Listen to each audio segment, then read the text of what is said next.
5:41 a.m. Caribou, Maine. 14 degrees below zero.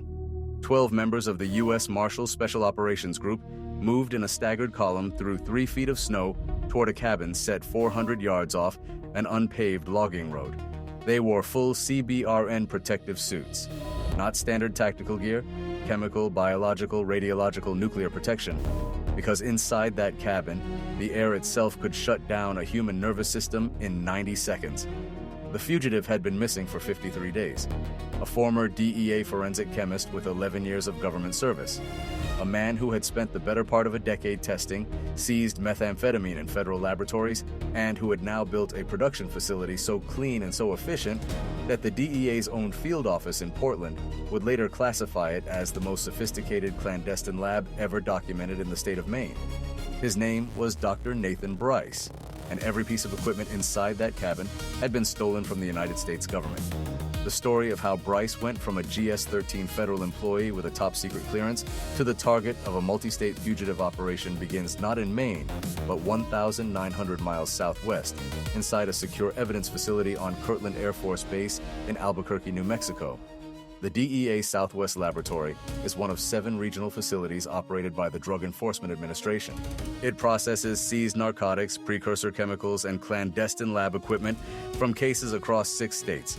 Every substance that enters the lab is cataloged, tested, stored, and eventually destroyed according to federal chain of custody protocols. The destruction process is documented in triplicate. 1 copy goes to the case file, 1 goes to the lab's internal records, 1 goes to the Office of Inspections at DEA headquarters in Arlington, Virginia. Nathan Bryce had worked at the Southwest Lab since March 2015. He held a doctorate in analytical chemistry from the University of Arizona and had been recruited through the DEA's Forensic Sciences Division. His annual performance reviews were consistently rated exceeds expectations. He had received 2 commendations from the lab director. In 2021, he was promoted to senior forensic chemist, which gave him unsupervised access to the evidence vault during business hours and placed him on the 3-person rotation responsible for chemical destruction scheduling. That rotation is where the scheme began. Starting in approximately November 2023, Bryce began altering destruction records for precursor chemicals stored in the evidence vault. The process was simple in concept and almost invisible in execution. When batches of pseudoephedrine, red phosphorus, iodine, or lithium strips were scheduled for incineration, Bryce would process the paperwork as if the destruction had occurred. He signed the disposal certificates. He updated the digital inventory. He filed the hard copies. But the chemicals never reached the incinerator. Instead, Bryce moved them, in small quantities at first, typically 2 to 5 kilograms per cycle, to a rented storage unit at a commercial facility 12 miles from the lab. He paid cash. He rented the unit under the name Paul Kessler, one of several fictitious identities he had assembled using tradecraft picked up during a 6-week DEA undercover operations training course he attended in 2019. That course, designed for agents who would assume cover identities during field operations, taught participants how to build and maintain false identification packages. Bryce was a lab scientist, not a field agent. He had attended the course as part of a cross-training initiative. It was never intended to equip him for what he eventually did with it. Over a period of roughly 26 months, Bryce diverted an estimated 340 kilograms of precursor chemicals from the evidence vault.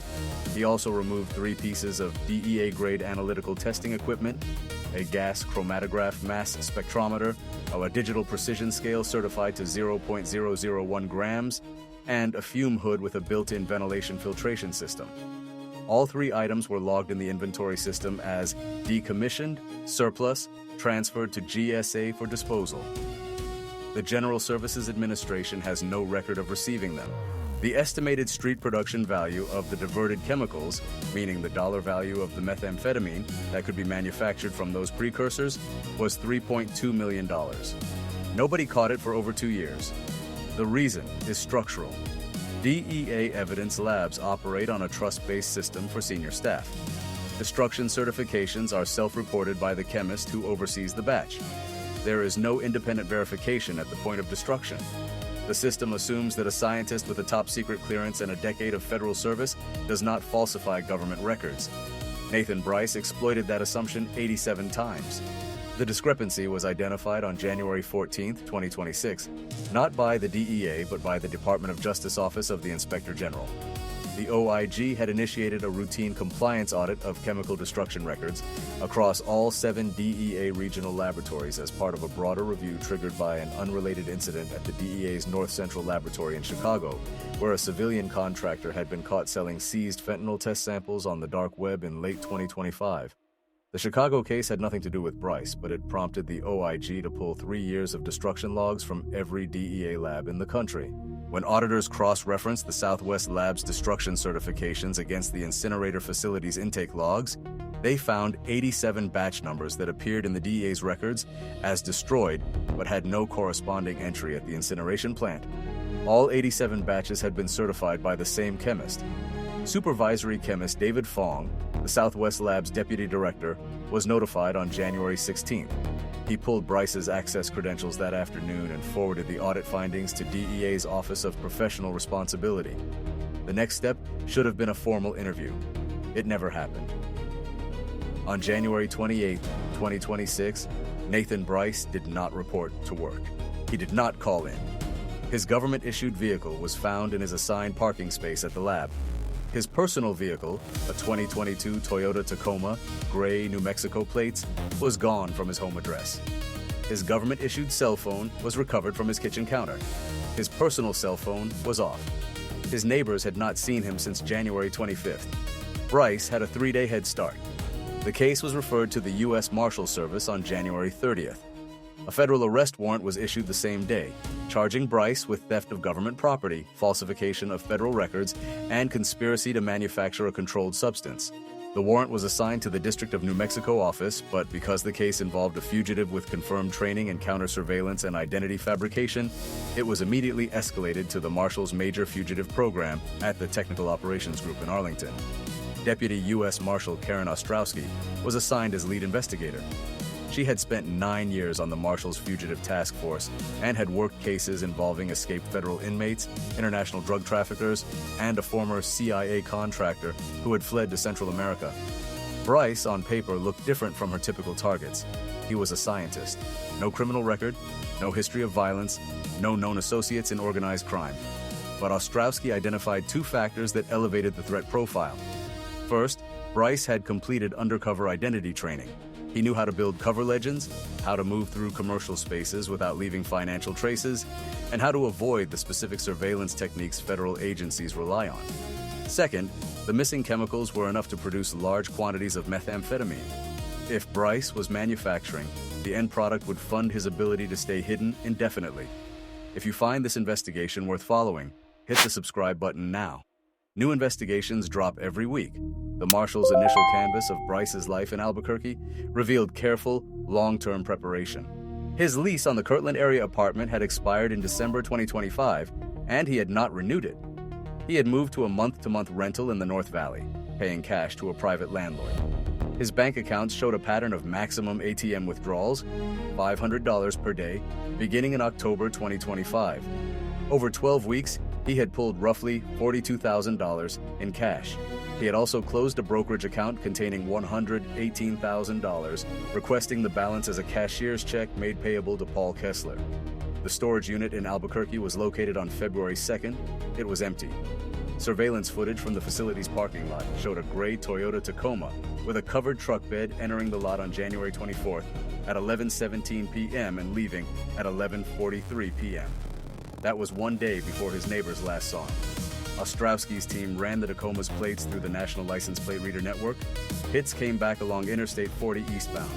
Albuquerque, January 25th, 2:10 a.m. Tucumcari, New Mexico, January 25th, 4:38 a.m. Amarillo, Texas, January 25th, 7:12 a.m. Then the plates disappeared. A second alias surfaced on February 5th. A motel in Joplin, Missouri, at the Sunset Motor Lodge on South Main Street, had a guest registered as Thomas Anderson, who had paid cash for 3 consecutive nights between January 26th and January 29th. The physical description provided by the desk clerk matched Bryce. White male, mid-40s, medium build, brown hair, glasses. The room had been cleaned, no usable fingerprints. But the motel's exterior camera captured a vehicle in the parking lot that was not the gray Tacoma. It was a white 2019 Chevrolet Silverado with Missouri plates. The plates traced back to a private sale. The seller, a retired mechanic in Springfield, Missouri, had sold the truck on January 26th for $14,000 in cash to a man who identified himself as Thomas Anderson and presented a Missouri driver's license. The license was later confirmed as fraudulent. Bryce had switched vehicles within 24 hours of leaving Albuquerque. He had purchased a replacement truck with cash, using a pre-built identity, in a private transaction that generated no electronic record. The gray Tacoma was found 4 days later in the long-term parking lot of the Springfield-Branson National Airport. It had been wiped clean. Bryce had never boarded a flight. The trail went cold. For 11 days, Ostrowski's team had no verified sighting. They ran Bryce's known alias, Paul Kessler and Thomas Anderson, through every available database. Hotel reservations, car rentals, utility connections, cell phone activations. Nothing came back. Bryce was not using those names anymore. He had burned them. On February 16th, a partial break. The Marshals Electronic Surveillance Unit had been monitoring a prepaid phone number recovered from Bryce's apartment. A burner phone he had apparently used before his departure, but left behind. Call records showed it had communicated with 3 other prepaid numbers. One of those numbers activated a cell tower in Burlington, Vermont on February 14th at 9:22 p.m. The activation lasted 4 minutes and 12 seconds. Then the phone went dark permanently. Vermont was 1,800 miles from Missouri. It was also less than 90 miles from the Canadian border. Ostrowski's team deployed to Burlington within 36 hours. They canvassed motels, gas stations, and big box stores within a 20-mile radius of the cell tower. A clerk at a Walmart in Williston, Vermont, identified Bryce from a photograph. He had purchased cold weather clothing, a portable propane heater, and a $50 prepaid Visa card on February 13th. He paid cash. The clerk remembered him because he had asked about stores that sold laboratory glassware. She had thought it was a strange question. The Walmart's surveillance footage confirmed the identification. The white Silverado was visible in the parking lot. The Vermont plates were new, not the Missouri plates from Joplin. Bryce had switched plates again, possibly the entire registration. But Vermont produced no further leads. The Silverado did not appear on any toll cameras, license plate readers, or traffic enforcement systems in the state after February 14th. Bryce had used the prepaid phone once for 4 minutes and then destroyed it. He had passed through Burlington, gathered supplies, and vanished again. 15 days of silence followed. This is the point in the investigation where Ostrowski later told DOJ interviewers that she believed Bryce might have successfully crossed into Canada. He had no passport that had been seized. But the northern border between Vermont and Quebec is 90 miles of largely unmonitored forest. It would not have been difficult. A notification was sent to the Royal Canadian Mounted Police. Canadian authorities checked border surveillance systems and found nothing. Bryce was still in the United States. He had simply gone deeper. The break came from the kind of source that federal investigators depend on more than any surveillance technology: an ordinary citizen who noticed something wrong. Russell Thibodeau owned Thibodeau's Hardware and Farm Supply in Caribou, Maine, a town of roughly 7,400 people in Aroostook County, the northernmost county in the state, bordering New Brunswick, Canada. On March 4, 2026, a man walked into Thibodeau's store and purchased a list of items that included heavy-gauge polyethylene sheeting, silicone sealant, 50 feet of chemical-resistant PVC tubing, and 4 5-gallon containers of acetone. Thibodeau had operated the store for 31 years. He had seen plenty of unusual purchases. But this particular combination, the tubing, the sheeting, the acetone, triggered something. 2 years earlier, Thibodeau had attended a community presentation by the Maine Drug Enforcement Agency about recognizing signs of clandestine drug manufacturing. One of the slides had listed common hardware store purchases associated with methamphetamine production. This purchase matched 5 of the 7 items on that list. The customer paid cash. He gave no name. He drove a white pickup truck with no front plate. Thibodeau wrote down the rear plate number on a receipt before the man pulled out of the lot. The plate came back to a vehicle registered to a Michael Paulson at a rural address outside Caribou. Thibodeau called the Aroostook County Sheriff's Office. The sheriff's deputy who took the call ran the address. The property was a 40-acre parcel with a single cabin, accessible by a private logging road, purchased in September 2025 for $67,000 in cash. The buyer was listed as Michael Paulson. There was no mortgage, no utility connection, no building permits on file. The deputy forwarded the report to the Maine Drug Enforcement Agency. MDEA ran Michael Paulson through the federal databases and got no match to any real person. Then an analyst cross-referenced the property purchase date and method, cash, no mortgage, rural, single structure, against active federal fugitive alerts. Nathan Bryce's alert came back. Ostrowski's team was notified on March 7, 2026. She was on a plane to Bangor, Maine, within 4 hours. What Ostrowski found when she began building the operational picture around the Caribou property was more sophisticated than anything she had anticipated.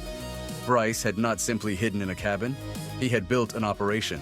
Satellite imagery pulled from the National Geospatial Intelligence Agency showed that in the months since the property was purchased, a secondary structure had been added behind the main cabin, a prefabricated shed roughly 20 by 30 feet. Thermal imaging conducted by a MARSHALS surveillance aircraft on March 9th showed consistent heat signatures from both the cabin and the shed, with the shed producing significantly elevated readings consistent with chemical processing. Bryce had purchased the property 5 months before he fled, under a third alias, in the most remote county in the most remote corner of the northeastern United States. He had pre-positioned his escape, but there was something else. When Ostrowski's team reviewed Bryce's DEA personnel file more carefully, they found that in 2020, Bryce had co-authored an internal training manual for DEA field agents on how to identify, assess, and safely dismantle clandestine methamphetamine laboratories. The manual covered every aspect of illicit meth production, lab design, ventilation, chemical storage, contamination protocols, and the specific points of failure that allowed law enforcement to detect and disrupt operations. Bryce had written the book on how to find meth labs. Then he had used that knowledge to build one that avoided every detection method he had documented. The arrest operation was designated Operation Arctic Lantern. It was classified as a high-risk chemical hazard entry, which removed it from standard fugitive apprehension protocols and placed it under the joint authority of the MARSHALS Special Operations Group and the DEA's Clandestine Laboratory Enforcement Team. The SOG is the Marshals Service's Tier 1 Tactical Unit, trained for hostage rescue, high-risk warrant service, and fugitive apprehension in contested environments. They were needed here, not because Bryce was expected to be armed wife, though that possibility existed either, but because of what was inside the structures. A clandestine methamphetamine lab, using the one-pot method or the red phosphorus reduction method, produces toxic gases including phosphine, hydrogen chloride, and iodine vapor. Exposure can cause chemical burns to the lungs, liver damage, and death. Entry without CBRN protection in an active or recently active lab is not permitted under federal operational guidelines. The SOG operators would go in wearing self-contained breathing apparatus and full chemical suits. They would move slower. Communication would be harder. Visibility through the mask lenses would be reduced. Every tactical advantage that speed and surprise normally provides would be degraded. Ostrowski spent 5 days building the operational plan. Surveillance teams established a rotating observation post roughly 600 yards from the cabin, concealed in a tree line along the logging road. Over 4 days, they documented Bryce's movements. He left the cabin approximately once per day, typically in the early afternoon, walking to the shed. He spent between 2 and 6 hours inside the shed before returning to the cabin. He made no trips off the property. He received no visitors. The white Silverado was parked beside the cabin, covered with a tarp and a layer of snow. It had not moved. On the night of March 21st, the temperature dropped to -8 degrees Fahrenheit. Wind chill pushed it below -20. The tactical team staged at a Forest Service maintenance facility 14 miles south of the property. 18 personnel in total, 12 SOG operators, 2 DEA CLET hazmat specialists, 2 EMTs with chemical exposure training, an FBI bomb technician, included as a precaution because the chemical compounds in the shed could be rendered explosive if improperly handled during the entry, and Ostrowski, who would direct the operation from a mobile command vehicle positioned 1 mile from the property. If you've watched this far, drop a comment telling us, did Bryce plan this from the beginning, or did the system make it too easy? The entry was set for 5:30 a.m. on March 22nd, 2026, pre-dawn. Bryce's pattern showed he did not leave the cabin before 10 a.m. The team would approach on foot from 2 axes. Alpha team, 8 operators, would breach the cabin's front door. Bravo team, 4 operators, would secure the shed and prevent Bryce from reaching it if he somehow evaded Alpha. At 5:14 a.m., the teams began their approach. 3 feet of snow covered the ground. The logging road had not been plowed since the last snowfall 4 days earlier. The operators moved in single file along the tree line, stepping in each other's boot prints to minimize the trail visible from the cabin's windows. At 5:38 a.m., Alpha Team reached the cabin's front porch. The structure was a single-story log cabin with 2 windows facing the approach and a single reinforced door. No lights were visible inside, no sound. The thermal scope mounted on the team leader's helmet showed a single heat signature in what appeared to be a back bedroom. At 5:39 a.m., the ram hit the door. The door frame splintered on the first strike. The entry team moved through the cabin in standard room clearing formation, calling announcements. The cabin was small, roughly 900 square feet. Kitchen, main room, bathroom, bedroom. Bryce was in the bedroom. He was asleep. He did not resist. He did not speak. He sat on the edge of the bed in a t-shirt and sweatpants while an operator secured his hands with flex cuffs. His first words, according to the post-operation report, were, "Be careful with the shed. There's phosphine residue." It was the warning of a chemist. Even in arrest, his instinct was procedural. The shed was entered by Bravo Team at 6:04 a.m. after DEA hazmat specialists conducted atmospheric testing at the shed's exterior vents. Phosphine gas was detected at 0.4 parts per million, below the immediately dangerous to life or health threshold of 50 parts per million, but well above the permissible exposure limit of 0.3 parts per million for prolonged contact. Full SCBA was required. What they found inside was a functioning methamphetamine production laboratory that rivaled any law enforcement training mock-up in the country. The shed had been insulated with spray foam, sealed with polyethylene sheeting, and equipped with the ventilation and fume hood that Bryce had taken from the DEA Southwest lab. The fume hood still bore a GSA inventory sticker, number NM-SW-2019-4471. On a stainless steel table in the center of the shed sat the gas chromatograph mass spectrometer, also bearing government inventory tags. Bryce had been using it to test the purity of his own product. DEA analysts who examined the lab later determined that Bryce's methamphetamine tested at 96.2% purity. The average purity of methamphetamine seized by federal agents in the United States in 2025 was 97% for cartel-produced crystal meth. Bryce was operating at near-cartel quality with a fraction of the infrastructure. The finished product was stored in vacuum-sealed bags inside a chest freezer at the back of the shed. The total weight, 47 pounds. Street value in Maine's rural drug market, where methamphetamine prices run higher than in the Southwest due to limited supply, approximately $940,000. The journal was found in the cabin's main room in a locked desk drawer. It was a composition notebook, black and white marbled cover, college ruled. 114 pages of handwritten entries dated from June 2024 through March 2026. The first entry began, Phase 1, acquisition, 18-month window, small quantities, rotating batches, never the same precursor category 2 cycles in a row. Bryce had documented everything, the quantities he removed, the dates of each falsified destruction certificate, the aliases he planned to use, and the sequence in which he would activate them. The property in Maine had been identified as early as April 2025, 6 months before he purchased it. He had visited the area twice under the Michael Paulson identity, once in May and once in August, to survey the property and assess the nearest neighbor's line of sight. The journal's final entry was dated March 19, 2026, 3 days before the arrest. It read, yield consistent, equipment holding, estimate 6 to 8 months before relocation required. Begin scouting secondary site, northern New Hampshire or western Vermont. Avoid repeating county population profile. He was already planning his next move. The federal case against Nathan Bryce was filed in the United States District Court for the District of Maine on March 24, 2026. The indictment listed 14 counts. 1 count of conspiracy to manufacture methamphetamine, 3 counts of manufacturing a Schedule II controlled substance, 1 count of theft of government property exceeding $1,000, 4 counts of falsification of federal records, 1 count of identity fraud, 1 count of money laundering, and 3 counts of illegal possession of listed chemical precursors. The conspiracy and manufacturing charges alone carry a statutory maximum of life imprisonment. Under the federal sentencing guidelines, given the quantity of finished product and the aggravating factor of Bryce's position as a law enforcement official, his advisory guideline range is estimated at 20 to 25 years. He has not entered a plea as of the date of this report. The investigation into Bryce's distribution network, if one exists, remains open. The 47 pounds recovered in the shed represents a significant quantity, but analysts at the DEA's El Paso Intelligence Center have noted a discrepancy. Based on the precursor quantities Bryce diverted over 26 months and the yield rates typical of the production method he employed, the expected output should have been substantially higher than 47 pounds. The EPIC estimate suggests Bryce may have produced and moved between 200 and 300 pounds of finished methamphetamine before his arrest. Where that product went is unknown.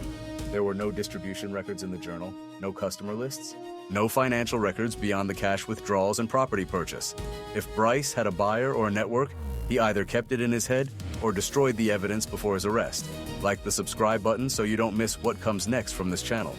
The DEA initiated a comprehensive audit of all 7 regional laboratories following Bryce's arrest. Preliminary results reported to the Senate Judiciary Committee in a closed session on April 3, 2026, indicated that the Southwest Lab's chemical destruction verification protocols had not been updated since 2014.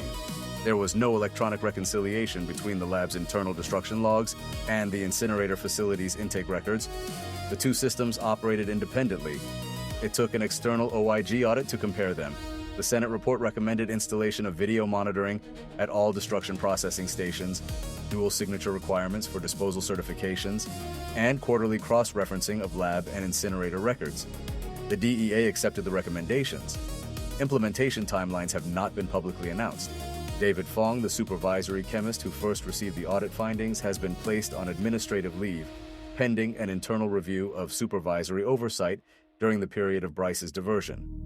Fong has not been accused of involvement. The review concerns whether existing supervision should have detected the discrepancies earlier. Russell Thibodeau, the hardware store owner whose call led to the arrest, declined a public commendation from the Marshals Service. He told a local newspaper that he did what the MDEA presentation told him to do. He noticed something that didn't look right and he called it in. He has received no financial reward. Federal law does not provide for citizen informant payments in cases initiated by voluntary tips rather than structured informant agreements. The property outside Caribou has been seized by the federal government under civil asset forfeiture. The cabin and shed have been designated as contaminated structures.